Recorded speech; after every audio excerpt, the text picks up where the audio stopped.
Barbecue. Hi guys, welcome to another episode of Boost, Booze, and Barbecue. I'm Coy. I'm now taking over the show and going to be running it from now on. Andy is no longer with us. And yeah, moving on. Hey, did you hit record? Hey, what the heck, dude? Hey, whoa. Like I was saying, our fearless leader Andy is right here. How dare you? Here we go. How dare you? I saw that. Unbelievable. Well, folks, welcome to another Boost, Booze, and Barbecue. Did you already do all that? Yeah, no, don't worry about it. I don't want you to get on the little guy stuff here. Unbelievable. This is what I have to put up with. Are they friends or are they enemies? I don't know these days. Just goomps. Goomps? What does that mean? That's, say you started a new job and then you hired a guy off the street to whatever the lowest form of your job that you don't want to do. That'd be a goomp or a gopher. Gotcha. So it's not like a day laborer. Right. It's not the low man on the totem pole. It's the one that they buried to keep the totem pole up. Yeah. No, yeah. I'm with you. I'm with you. Yeah. You know what? I'm going to forget that Coy did this. I'm going to forgive your transgressions because you brought us some rum today. What am I looking at here? It looks like a pumpkin. What is going on? Well, probably you know this, but a lot of listeners don't know. Although I am a mid-30s white male. With 2 kids. With 2 children. And I am married to a woman. I have a strong and unwavering love for pumpkin spice. Do you know how often I've gotten in trouble for saying that, by the way? I'm married and then giving it like a 3 count and then saying somebody to a woman.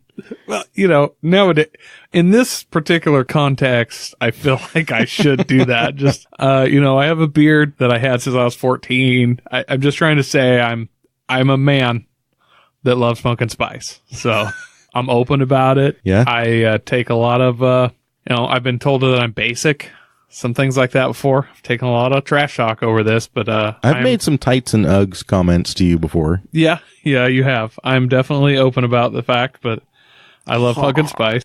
Oh man, it's called it's Captain Morgan's Jacko Blast. I'm sticking my nose in the glass, trying to get some kind of a profile off of it. You know what the profile is? Sugar and nutmeg. Yeah, it's a ginger snap cookie. Yeah. No, I actually have been saving this just for this moment. We opened it up just prior to the show being started, so it's as new to me as it is to you. This is it's running about 30% alcohol. I think I paid $20 for this bottle. So high class is not what we're going with, but not everything's about high class. So it's the holiday drink that you'd love to vomit. I don't think anybody loves to vomit, but if you had to, would you rather it taste like Steel Reserve or pumpkin pie? I do have to admit, I mean, this is the kind of stuff where just smelling it, I feel like if I were to throw this up, I would probably go, oh, I feel so sick. Oh, pumpkin spice. I remember drinking that. Yeah. Well, why don't we go ahead and you go ahead and grab a hit of that. I'll bend the mic here. Watching Andy's face.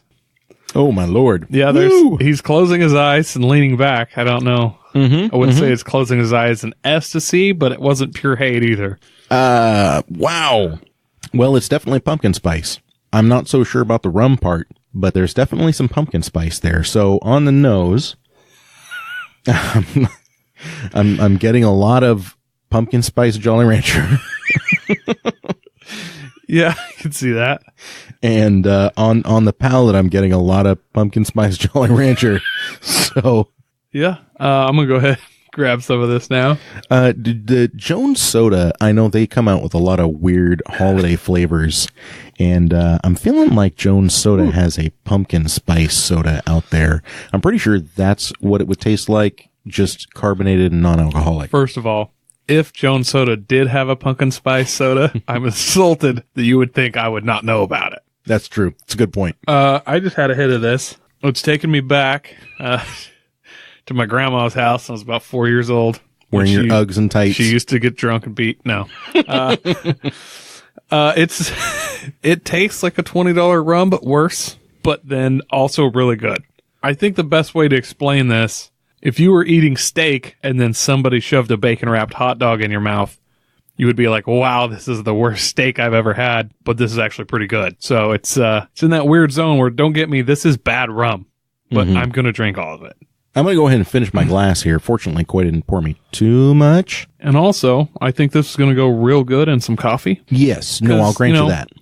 Not every day when I get up and go to work am I just ready to hit the job. Like sometimes I just need a little liquid courage, and you don't want to smell like rum. Nobody expects somebody who smells like pumpkin spice. Mm-hmm. And what he means by work is, of course, 6 p.m. on a weekend night at home. Yeah. Yeah. Wink. No, I'm not. I'm not endorsing drinking while operating heavy equipment. Absolutely not. But everybody who runs heavy equipment does. Let's be honest. A friend of mine, I'm not going to out her on the show, but she's the admin for a company that does some agricultural stuff. Let's just put it that way. Anyways, they found a giant bag of pot in one of their heavy loaders the other day, and everybody was like, we know exactly who did it, but we didn't physically see them do that, so we're just going to need to keep an eye on what's happening. Yeah, no, that's pretty common in the industry, I should say. That's what I've heard. Well, this is a fascinating drink, Coy. I want to thank you for bringing it with you. Yeah. No, it's complex, has a lot of different layers of mostly pumpkin spice. A lot of pumpkin spice. I'm definitely getting some cinnamon, some cloves, some nutmeg. I don't know if you noticed, but you know what this actually really reminds me of? Pumpkin spice. Yeah, like the first drink I had of it, I was like, wow, that tastes like pumpkin spice. Yeah, no, you're right. And you know what's funny is after the glass is empty and I'm just sitting here sniffing the empty glass, you know what it smells like? No. Pumpkin spice. Really? Yeah, it's bizarre. Surprising. Yeah. Well, I'm going to go ahead and finish what I got here. Oh, man. I just finished what I had. Woo! I tell you what we need to do now. I need a little palate cleanser, and then I need some real rum. So, folks, give us just a second. We'll be right back. And we're back. This is how you can tell we're not doing guerrilla style live action podcasting. But I think it's better for you folks because you don't have to wait for the 10-minute interlude while we get up and get glasses of water to be able to flush our mouths out from this stuff, which is delicious. Thank you for bringing it. It's also horrifying. In a good way, though. All right, let me get in some of this. What do we have here, Andy? You've brought something in that you claim is better than my pumpkin spice. This is the Vivacity traditional rum. And the thing I love about this Vivacity rum is they utilize a dunder pit. Do you know what a dunder pit is? No, you don't. Let me educate you. A dunder pit is when they take all of the leftovers at the bottom of the still and they put it into a pit and they let it sit and ferment and get all kinds of weird, funky flavors going on. And people, so it's the really bad, cheap rum then, made with old rum? Well, you gotta reuse those products though, because okay. Whatever makes you feel good. I was saying, like, this is one of those situations where I'm paying twice as much to use recycled paper. And it's better. This is a very traditional way of making rum. And in my opinion, it makes a very good tasting rum, a very high quality rum. And even though it is using recycled material, it takes 3 times the effort to make it. And that's why it's more expensive. It's a small batch craft. I am a rum guy, which you know already. My drink of choice will pretty much always be rum. There was a point in my life when it was whiskey, but as I've gotten older, I've realized I prefer rum. You know, these days I'm an equal opportunity employer. I'll drink just about anything. The pumpkin spice rum, that may be where I draw the line. I'll have a glass of that. I don't think I'll be having too much more of that. However, this very traditional Dominican style rum that's made 20 miles from where our studio is, I will drink lots of this. So cheers to this, my friend. Cheers. I'm actually wondering what your tasting notes are going to be like and what you think about it. Because typically you're not a person that drinks just straight warm rum. Nope. I'm definitely I'm a mixer guy. At the very least, you'd probably have ice in this. I assume. Yep, at the least. This rum, though, it is super clean tasting. I don't know. There's a better word. It's got a little heat on the finish, but it's very clean and very smooth, and surprisingly smooth for, what is it, 42%? 42.5% alcohol. That's over 80 proof, so that's, I imagine, where the heat's coming from. But yeah, no, that's a damn good rum. Very good. It's a very fine rum, very top shelf rum for a very middle shelf price. That's what I love about Vivacity. I'm honestly so surprised that this rum is so good, since it's made from such old, recycled, bad rum.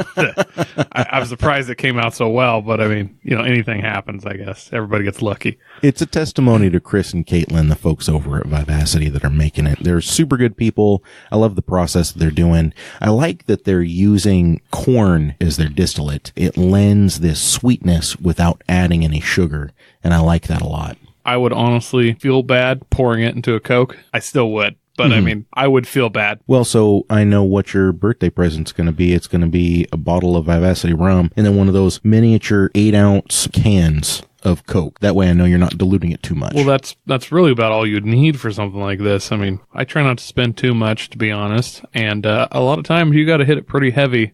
Once you get below 50% soda, when you start, or you're just putting a splash of soda in there, that's good rum. And this would just need about enough soda to give it a good color for me, and I would just chug it. I agree. It'd be very dangerous with just a little bit of soda into it. Yeah. No, it's very smooth, very delicious. Well, we're happy to hear that, and a big shout out to Vivacity. Thanks so much, you guys. Well, we are doing yet another episode of Boost, Booze, and Barbecue. We've got the booze out of the way. And I'll tell you what, the barbecue has been getting covered a lot recently, but we've been having a lot of fun cooking up a lot of different things. I finally got my whole hog in, and I got one of the pork bellies because they split it down the middle. But one of the pork bellies I got made into bacon, but the other one I just got as its own individual piece. And I'm really looking forward to making some pork belly burn ends with it. I'm really looking forward to eating pork belly burn ends. I've noticed a lot of things with this barbecuing competition. And while I've never done a barbecuing competition, except for this last one we did with you, I've done several cooking competitions before and done well. And even though I've done well in them, I've noticed the judging portion of this, it's the gig to be into. Oh, yeah. So I want you to go ahead and make all those burn ends, and I will judge the daylights out of them. And if it's only me cooking, then I get first place. It's a win-win. You are going to get first place and runner-up, second to last, like whatever you want. I'll make you a trophy. And I'll do some damage. I'm an army of one over here. Weird question, but do you know what kind of hog you got here? It was a Berkshire. Berkshire. Yeah, we got it from a 4-H buyback program. And of course, we love doing that because we want to support our local kids that are going through 4-H. It's very important to be able to support them through that. And so it was important to us to be able to be involved in that process, but I also wanted to end up with a hog. And so the buyback program was just kind of perfect for us. Yeah. My wife, I don't know if you knew this, she did the hog for 4-H and was really big into it and did really well. But you really get some of the best meat you can because those pigs, when they're getting prepared for shows and stuff like that, they get so much more attention than just whatever you get at the butcher shop. I mean, you are getting hand-raised, top quality. I don't know if you can, I mean, even though it's essentially a child raising it, it is about the best well-raised pig you can get. Well, it's very pampered. Extremely so. Yeah. You're not going to get a better animal than through one of those, I don't think. But well, I mean, my wife was grand champion in chickens for 4-H when she was younger. Oh, really? I didn't know that. Well, it explains why we treat our chickens so well. I mean, right now we've got a chicken in a box in the bathtub because it's been experiencing a little bit of heat stroke. So we brought it in, gonna have it hang out in the bathtub for a few days just to cool off before she goes back out. That was a heat stroke situation. I was thinking like coal miner and canary is what was going on in there in the bathroom. So I was like, wow, if I leave this bathroom and the chicken's dead, everybody's going to be talking about me forever. So I was really trying to reel it in, but that's, well, actually your wife's been wanting to know if you've got any food allergies and she figured this would be the easier way. Yeah, I was watching it. It stumbled around for a second, but then kind of steadied itself. So I was like, that's not on me. That's right. You've got a second rum here for us, and it is called Grind Espresso Shot. And I've been really interested in tasting this. What is going on with this? So, even though this bottle is 3/4 gone, I have actually not tasted this straight yet. It looked really good, and funny story behind this, me buying this, is I was at a cook-off event. It's called the Overland Chef Competition. We've done it once before, and then we were doing it this year. And part of the event before this, you would make a cocktail for the judges, and the cocktail was unjudged. You were basically trying to bribe them / get them real snockered up just so they'd, get crazy with their judging. So it went so well that this year they actually made the cocktail portion its own section, so you were actually judged on the cocktail as well. which I sat there thinking about it. And so the year before, when it was unjudged, there's probably 7 competitors or so, 7 or 8. It's kind of a low number of people competing. Basically, we all just made something super powerful just to try and get these judges as drunk as possible, as short as time as possible, and just kind of see their reaction just when they were just pouring back what's basically straight whiskey, But this year, I figured, since it was judged, I didn't think that everybody would really catch on that it needed to taste good, and we're still kind of beginning it the old way. So I decided to make them a espresso boozy shake. I made my own ice cream and then made them a chocolate milkshake with a shot of this espresso grind in there. And I have yet to try it, but it is an espresso rum, and I believe today is International Rum Day. It is. It is National Rum Day today as we record this, which is going to sound goofy because in a couple of weeks when I actually release this episode, people are going to go, yeah, that was like 3 weeks ago. But nevertheless, we're generating quality content, and that takes time to produce. So there you go, folks. Anyways, this is an espresso flavored rum, essentially, right? Yeah, it's a Caribbean espresso rum. It's something somewhat similar to Kahlua. It's only a 30% alcoholic content. Man, it smells like espresso. The smell is great. The bottle looks good, which is half the reason I picked it. There's not a ton of options when you're looking for a coffee or espresso rum, but wow, that's got a coffee flavor. Man, I'm gonna go ahead and try some of this. This is coffee brewed in the rum. I mean, this is really, really coffee. I actually like this a lot more than I thought I would. Oh, this is delicious. This is a great breakfast drink. Mm-hmm. I don't even think I'd hit this with cream. Mm-mm. And I'm a coffee and cream kind of guy. No sugar, but I like some just straight dairy. A couple teaspoons of that, but this, no need. It's got just the right amount of sweet, and I would say just the right amount of coffee, but it's almost too much coffee, but somehow still works. Yeah, it's a good balance of the coffee.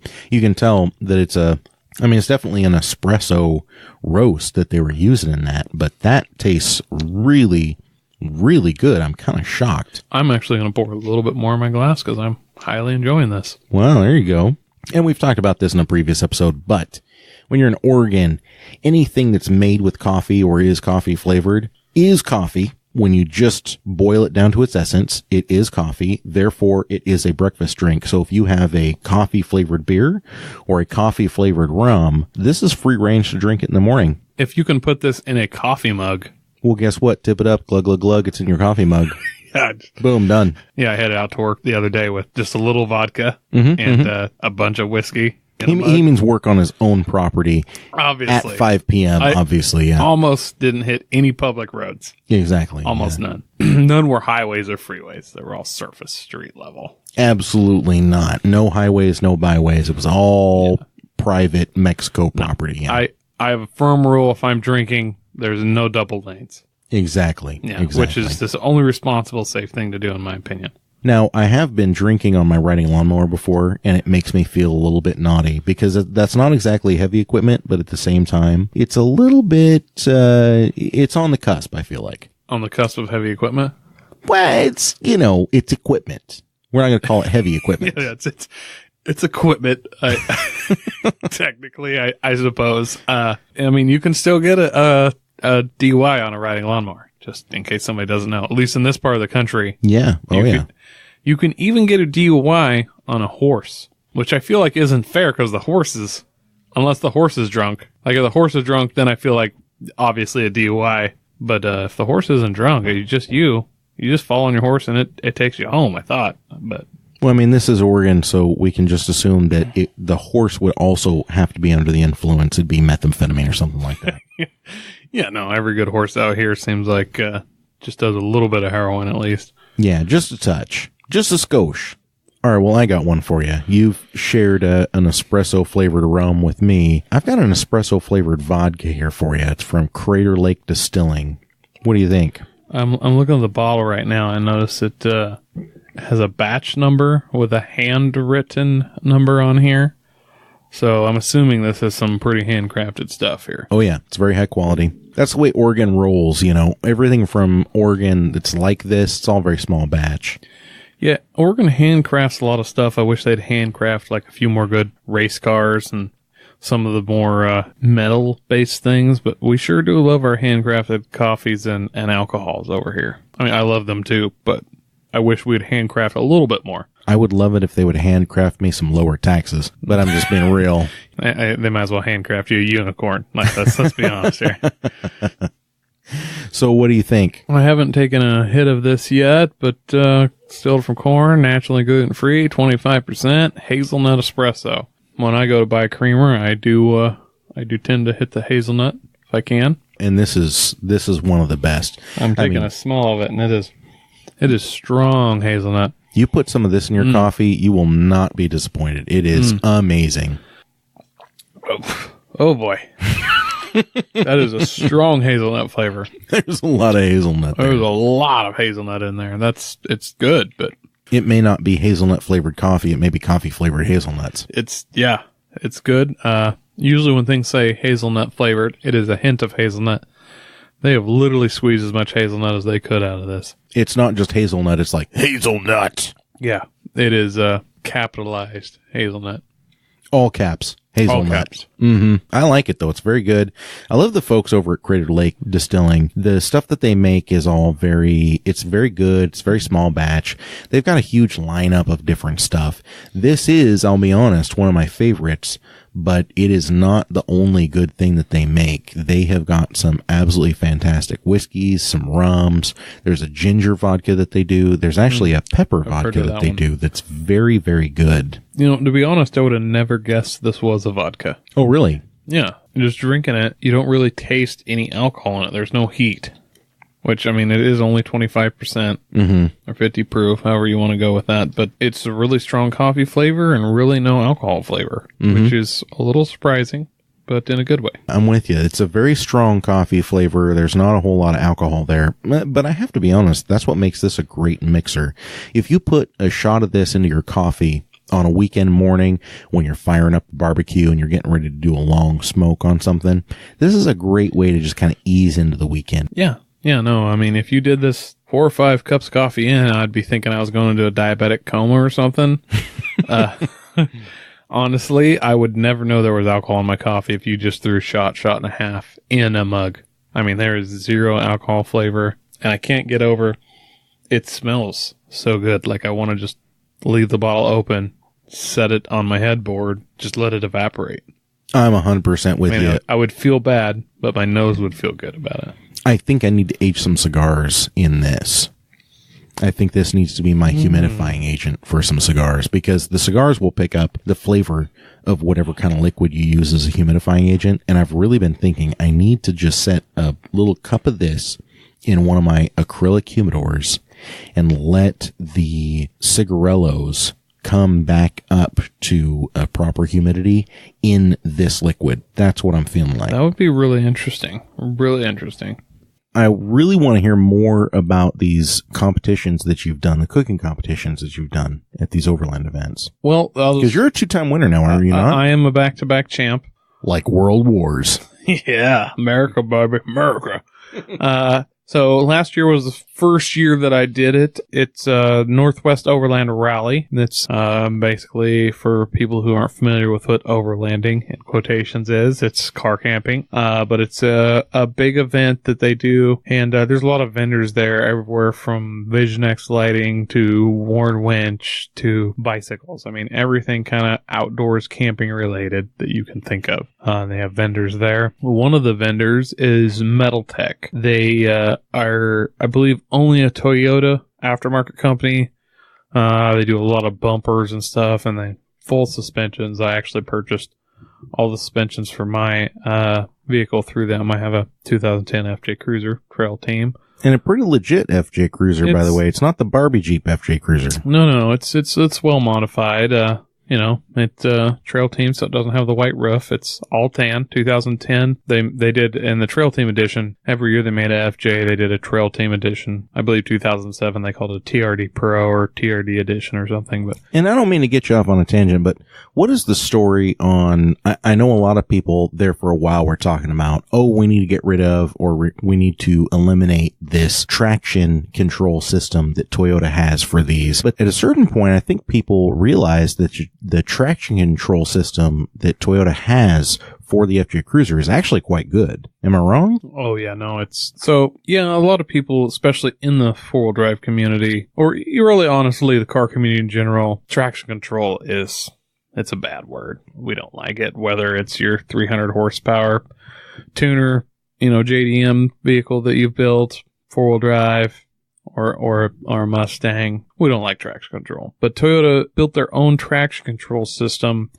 that only activates in 4-low. They have a regular traction control that we're all used to hating, which I still hate, and 4-high and 2-high. It has a cool feature where it beeps at you when it kicks in. So as you hit ice and you're sliding sideways and you're doing everything you can to not slide into some like bridge guard railing, it beeps at you to let you know that you've messed up. Oh, that's fabulous. So I actually found that out in that exact scenario. I was trying to avoid some guardrail on some ice on a bridge, and then it lights up the dash and beeps at me as if I wasn't busy enough. Ford has a very similar system where one time I was going around a corner and I'd set the corner up, probably not like I should in a pickup truck. If I'm perfectly honest, I'd set it up like if I was in a car, but I just had just the right amount of counter steer and the rear end was breaking loose and it felt really good and very controllable. And then traction control kicked in and it locked up my front tires and I slid into the lane of oncoming traffic. So I get exactly what you're talking about. It's a little bit invasive in exactly the wrong time. Yeah. Well, imagine if after the traction control jumped in to try to save you, but was really, stepping on you and pushing your head underwater, it also slapped you. Like it throws that beep and a light in, just get two more senses in there. Like first is just touch, you feel it in the brake pedal. Then we throw a flashing light in just to get your eyes to look down when they really need to be looking up. Yeah. And some audio just to get one more sense involved so you can really not correct the situation. Mine, luckily, that was a small bridge and I got slid through it and off back onto dry pavement. It was just one of those mornings where it's just perfect where the bridge iced. It wasn't even freezing out, but, no dents at that point from that event. But they built this traction control. It's called A-Track. And then in the newer years, newer than mine, they've called it crawl control, I believe. And it just basically tricks the differential. So it only works under 5 miles an hour. And so you're crawling along, say snow or mud or whatever. It seems to work really well in snow or maybe like slick rocks or something.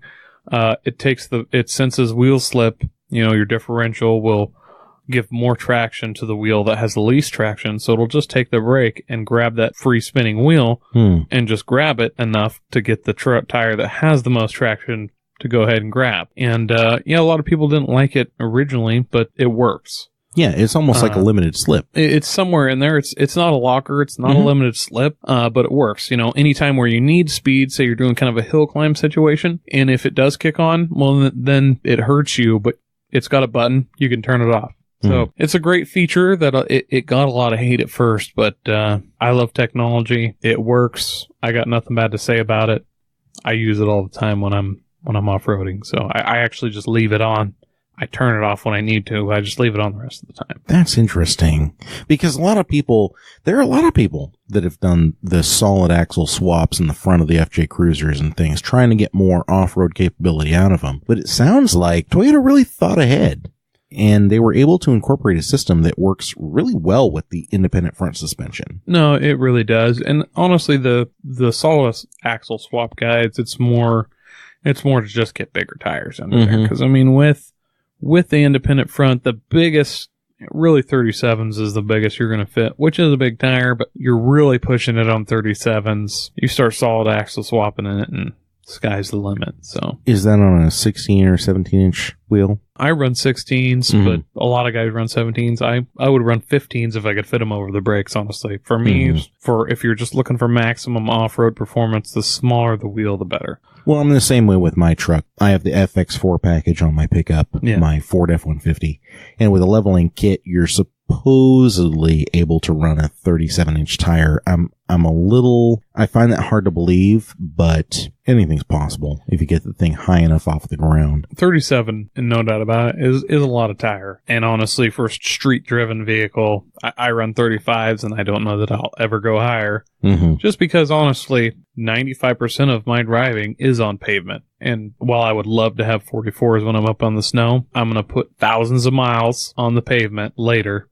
Not that moment, but shortly after and shortly before. If I ever need that, I'll go something totally custom. But we are actually going to do an event here over in Christmas Valley, which is some sand dunes in the middle of the desert. Maybe we should get you to come over with your F-150 and tinker around in the sand a little bit, have some fun. Yeah, I love that idea. Let's see if we can't put that together. And, of course, getting back to how we started this whole conversation. You've won a couple of cooking competitions at these Overland events. Well, yeah, I've won twice, and the guy that puts them on, his name's Mark. He owns Metal Tech Off-Road and builds Toyota armor, mostly. I believe his motto is Protection Evolved. I really like that. And just so people understand, too, Coy and his wife Ruth, they're both very good cooks. And so taking it to this next level of doing a competition is really a no-brainer. And it's also my mother-in-law. The three of us have competed in it, and the first year they were throwing it up there, and my mother-in-law says, "Hey, we should sign up. You'd love this." And I was kind of like, "Yeah, I don't really like to be put on the spot like that. What are my chances of winning?" And it was the first time they'd done it at this event. He travels around the country, as a vendor, doing all kinds of events like this, and puts them on all over the country. But it was the first time here, and kind of the first time I'd heard of it. And she kind of talked me into it, and then I found out you got free patches whether you won or not. Patches, for those who don't know, it's just a Velcro kind of embroidery thing. You stick it on your headliner. People stick them on their hats, or anything with Velcro. You're like a Boy Scout. Yeah, similar, yeah. And it says okay, Chef. Eagle Scout. I get it. Whatever. Yeah, I've graduated. It was said Overland Chef. Was kind of like a kitchen knife looking thing, kind of cool looking. And only people that compete in this event or judging it get them. So eventually that kind of won me over. So what the hell? Went ahead and competed. And so the morning of these events, they give out a secret ingredient that you want to use, and you'll be judged on how well you use it. So the first year, it was oranges. So I ran down to the store nearest to me and got some oranges, and I actually believe I got some Captain Morgan private stock so that I could drunk up the judges. Always a good plan, by the way. Yeah. We cooked up a good breakfast. We just kind of said, we're just going to go with what we know. We made pancakes. We had some homemade sausage. My mother-in-law and father-in-law, they butcher all their own animals and do all their own spices and did their own sausage, and they had some with them. So we went ahead and made some sausage patties, a little bacon, and then made like a butter marinara sauce. It's just, butter and sugar. You kind of cook it down. You have about an hour and a half. I can't remember the exact timeline to cook all this. They judge it on presentation, taste, how well you incorporate the secret ingredient. So you were working that parsley, man. Oh, yeah. No. Actually, my wife is really good at making it, just look great. So we made the pancakes, used the marinara sauce, had some sausage there, and I believe we incorporated some orange into the pancakes, and kind of garnished it with the orange. And then they do a sweet and a savory, so that was our savory. And then as a sweet, we hollowed out an orange, kind of did a cross cut across the top of it to make it look cool, and put a pudding. And then the orange that we hollowed out, we put kind of reconstituted it, put it inside there, made like an orange pudding. And the judges loved it, and we won, not by a lot. I think it was around 10 points out of 150. I don't remember exactly what we got last year, but it was close. Well, don't dock yourself. You won. But still we won. It doesn't matter if it's by an inch or a mile. Winning is winning. Yeah, but we, as winners, I believe we won a, Timbo Tusk Scottle, which if you just Google Timbo Tusk Scottle, it's kind of like a propane powered wok. You use that at our barbecue competition that we did. Yes, I did. I loved that thing. I need one now. It's handy. You can borrow it anytime. What I love about it is it's compact. It breaks down, and the legs are maybe 3 feet long, but they all go in their own nice little bag. And didn't we cook up the eggs and the bacon on that? We cooked up the eggs and the bacon, and then we're using it to heat up tortillas. It's handy. It doesn't do awesome. Everything, but it is a great tool. Honestly, it's on my patio a lot of times next to the barbecue. It's a decent tool. It has a few little downsides, but probably on my podcast, Overlandia, I'll probably do a full review of it at some point and kind of go through the whole thing. But it's a really fun little tool. Remind me again, Scottle is what it's called? Yes, Scottle. I was very impressed with how you used it, and it was an invaluable tool in that barbecue competition. We obviously weren't making breakfast tacos for the competition, but we were making breakfast tacos for us, and just to kind of, feed the competitors and get them to come and talk to us. And I don't know what I would have done without you having that there. So I really did appreciate you having that there. And it also told me I need to get one of these for myself. They're a great little cooking item. They're not cheap. That's one of the downsides. Since I didn't buy mine, I don't know exactly, but I think they're pushing $300. And they're not cheap. I don't necessarily need that, but I want it. By the pound, it is a great deal. I mean, I talked to the guy and I was looking at it and I said, that wok looks a lot like a plow disc. And he said, no, it is. And I was like, wait, but plow discs have a square cut in the middle and a little square hole in the middle where they mount and then bolt on. It's a square cut in the middle. And he said, well, originally when I first made these, I had to put a plate there, weld it in, and then sand it out. But once I started building them got enough volume, the company that creates these plow discs, I just order them without it. And then, if you order enough, they'll go ahead and do it. It's easier for them. So I don't know what it takes to wear out a plow disc, but I mean, you got to drag it through acres and acres and acres of field. I don't know how many it's hundreds of thousands probably. So you cooking on it, you can't wear it out. The legs are just tubular steel. If somehow you bent one, I'm sure you could go down to Home Depot and get your piece of EMT and just stick it right back in there. Yeah. Tightens down. And the burner is a Coleman style burner. It just has these eye bolts that just thread in, tighten down. And it takes your normal small bottle of propane, right? Yep, just a normal green 1 pound bottle of propane. You can get an adapter to run a 5 off of it, but I mean, it run for couple days, probably on a 1 pounder. So it's a great little tool. I have a lot of fun with it. I bring it all over the place. And then you also won basically a tabletop version of that, did you not? Yeah, this year we did the competition again. I really didn't expect to do that well this year, but it was kind of a fun family thing. So we entered again, and I wanted more patches, honestly. And they went ahead and turned the drink into its own competition. So you had to be a competitor in the food part of it to compete in the drink competition, but you didn't have to. It was a separate thing. And I brought an ice cream maker, and I have a little battery jump box type thing. I plugged my ice cream maker into it, and I made some homemade ice cream. And you used this grind espresso. The grind espresso to make like a chocolate espresso milkshake, which was, it's kind of hot out, and I figured I had a little strategy. I figured everybody else become real powerful drinks, trying to liquor them up, and I gave them this, just kind of a light, refreshing, boozy shake, and they loved it. So I gotta be honest, that's a really good strategy, because I feel like if I had shown up at this competition, I probably would have just poured them a big glass of like a super small batch whiskey. There was some of that going on, and the secret ingredient was onion, so somebody actually like sliced an onion in half and used like a half an onion, like a coconut drink almost, which I thought was clever. I guess the judges enjoyed it to some extent. It's half an onion. I'm not really buying that. I don't remember exactly what they served in it, but people liked it. Oh, yeah. Almond milk? No.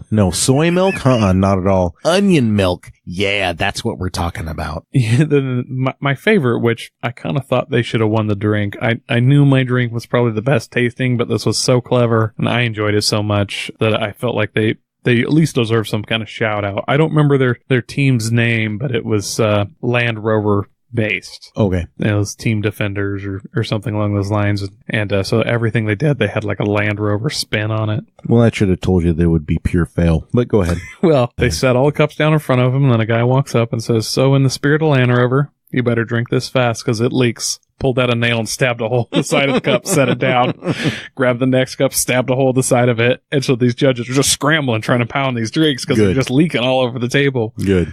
Which I don't know what the drink tasted like, but I loved that. It was hilarious and it was witty, and in the moment was great. So I don't know exactly what their drink tasted like, but It was spilling all over the place. It place. was spilling everywhere, and it was hilarious, and it was witty. And I know that food competitions aren't judged on if it's funny, but they deserve something for that. It was freaking hilarious. Nice.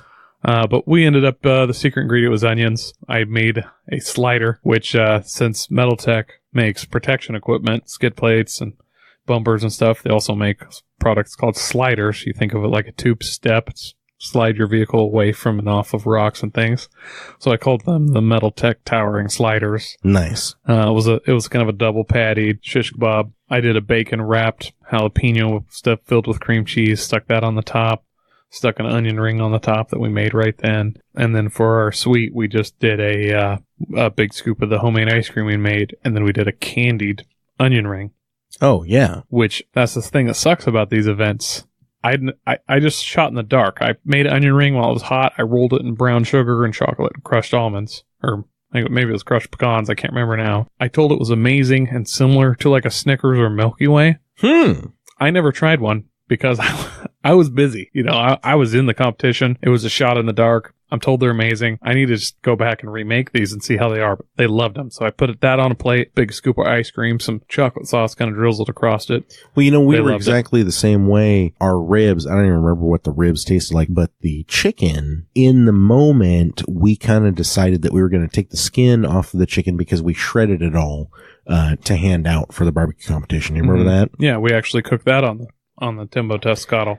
Exactly. And you fine diced the skin and then fried it up in the bacon fat that we had on the Scottle and threw it back into the mix. And it was so awesome. I honestly didn't remember what it tasted like. I know I tasted it just to see how much more of the seasoning it needed in it, but I did not remember what it tasted like at all. And so I went ahead and remade it here at home, and it was amazing, and we ate on it for a few days. So I have no doubt that when you remake those onion rings, you're going to eat them and you're going to go, holy cow, what did I come up with in the moment? I did some Google searching. I had one bar of phone service and somebody else had kind of come up with this idea, and then I tweaked it a little bit. So I don't get all the credit on a dessert onion ring, but I'm told it was great. It looked delicious, looked good. So, and we won again, and this year they read the points off, and out of a total of 150 points, I think I got 145. The next people down were 110 or 108. So the judges really liked what we did this year. It's called favoritism. I'd like to think so. That helps me win cool stuff. So this year they invited us back next year. They said we could try for a three-peat, which I was tempted. You get a little cocky, you win 2 in a row. Oh yeah. But they said, or I could be a judge next year. And I've been watching these judge gigs, and like I said earlier, that's where it's at. So we're going to judge next year. I don't know if we'll compete again or not. Possible. Judge for a year or two, and then the competition will come. Well, I think that the way they're going to do this competition from now on is every year the winner was invited back the next year as a judge. So we'll see. But Team Not Gluten Free, that was our team name. Not Gluten Free. Which I liked. I thought it was witty. I came up with it. I would love if you were ironically gluten free. I almost did that this year just because my mother-in-law, it was me, my wife, and my mother-in-law, she is gluten free. Oh, really? Yeah, so that was kind of why I did it last year. I thought it was funny. And this year I was like, well, maybe we should just do it gluten free, even though, when you're doing these competitions, bacon's where it's at. You can, oh, yeah. It's, like I think I've said to you before, in competition, bacon is the doping of a competition. Like, you don't want to go heavy with it where it's obvious. You don't want like muscles out of your eyeballs, but you want a heavy dose of bacon if you can. Not too heavy, but that there's a fine line, but you need some bacon in there. It makes everything taste good. It's just like the chicken skin that we mixed back in with the chicken. Like, it wasn't bacon, but it was fried in bacon fat. So it was pretty much the same thing. Yeah, it's doping. It's the doping version for cooking competitions. That's super funny. Well, hey, Coy, we've run way over time here. I don't think we have time for our smoking deal or smoking a doob. I honestly think that this person is just smoking a doob. 99 2.5 RS STI swapped. And I'll tell you what I do appreciate about this car. Not only is it STI EJ207 swapped, which is the good motor. Everybody talks about the 2.5 liter STI as the one to have. Personally, I like the 2 liter STI motor because that smaller displacement allows you to rev a little higher. You don't have as much of a risk for blowing the ring lands because everything's just a little bit beefier because they didn't bore the cylinders out quite so much. But I will tell you what I like. He has the JDM version 7 close ratio 6-speed transmission. It is the non-DCCD, so you don't get to select your torque conversion from front to rear. But that's okay to me. Those version 7 6-speed transmissions are very, very strong. So I feel like that's a really good way to go. 165 on the body, 70K on the drivetrain. He's got a decent amount of mods. It seems like a lot of them are aesthetic. JDM, aluminum hood, bumper, JDM. grill, fog lights, California bar certified. Hashtag JDM is what you need to take away bar from certified? Is that what? I thought that was. I'm not from California, but I thought it was DEQ, but they must have something else down there. All that means to me is that it's down on power. Whenever I see California emissions testing stuff, whatever power you think that this thing is going to make, go ahead and reduce it by 30. It's basically like if it's from Colorado, you just go, oh, this is not going to have as much power as I thought it would. Exactly. Yeah. Exactly. It looks great, though, and I almost bought one of these cars in my younger years. It looks great. I love the GC8s. I really do. It's $18,000. We don't really have a lot of time to go into it. You guys are going to have to tell us whether it's a smoking deal or smoking a dupe. So use that hashtag on Instagram and on Facebook, smoking deal or smoking a doob. We'll go ahead and post a link to it on the website, the Facebook, and the Instagram. Website is boostboostbbq.com. Facebook is facebook.com/boostboostbbq. Instagram is boostboostbbq. Koi's Instagram is Overlandia Podcast. Overlandia Podcast. On Instagram. And of course, be looking out for the overlandiapodcast.com website coming real soon to the Boost Boost BBQ family of podcasts. And I think we should go ahead and wrap it up here, my friend. All right, Andy. I've had a great time. I've had a great time too. Thank you so much for being here and doing this. Thank you, listeners, for tuning in and telling a friend, throwing a like and a share our way. Don't forget to go and check out the Teespring store. We've still got that going on. Lots of really cool looking t-shirts that are up there and going on. The thank you for smoking and making that bacon. Some of the most popular shirts that we have on. So make sure if you like, grab a couple of those. And for Koi, this is Andy. Thanks so much for listening, and we will see you next time.